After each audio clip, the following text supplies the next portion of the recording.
Всем привет, друзья! Это канал Бизнес по-казахски. Сегодня поговорим не о бизнесе, сегодня поговорим о коронавирусе.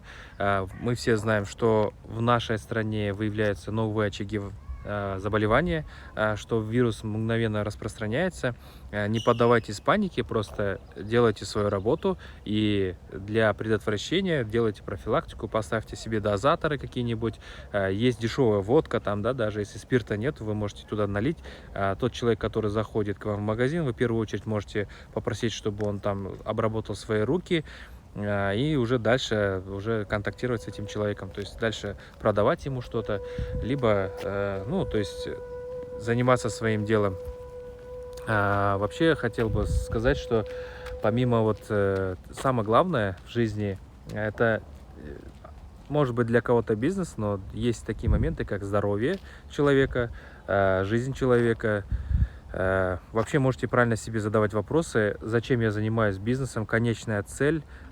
Бывает такое, что погоня за прибылью, за деньгами, за маржой какой-то, да, может человек заболеть, или там может человек, я не знаю, там забыть про какие-то ценности в жизни. Например, одна из ценностей жизни — это семья, дети, то же самое, да, в том числе там как друзья, ну и так далее. То есть, занимаясь бизнесом, мы все тратим кучу времени для своего бизнеса, оставляем, так скажем, свое здоровье там.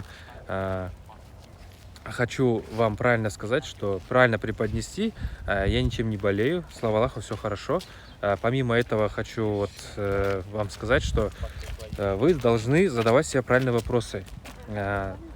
Что такое жизнь, что такое бизнес, ваша цель в жизни, так скажем, зачем я бизнесом занимаюсь, зачем мне прибыль, зачем мне деньги.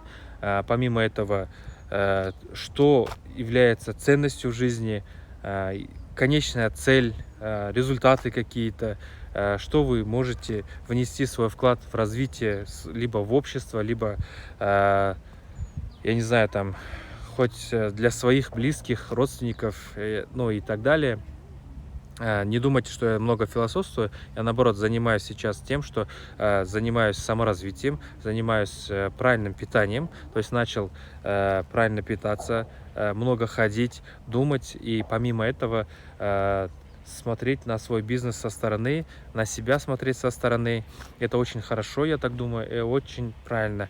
То есть про коронавирус еще раз вам говорю, очень много присылают, то, что меры предосторожности — это в первую очередь, потом далее не надо паниковать, у нас все будет хорошо.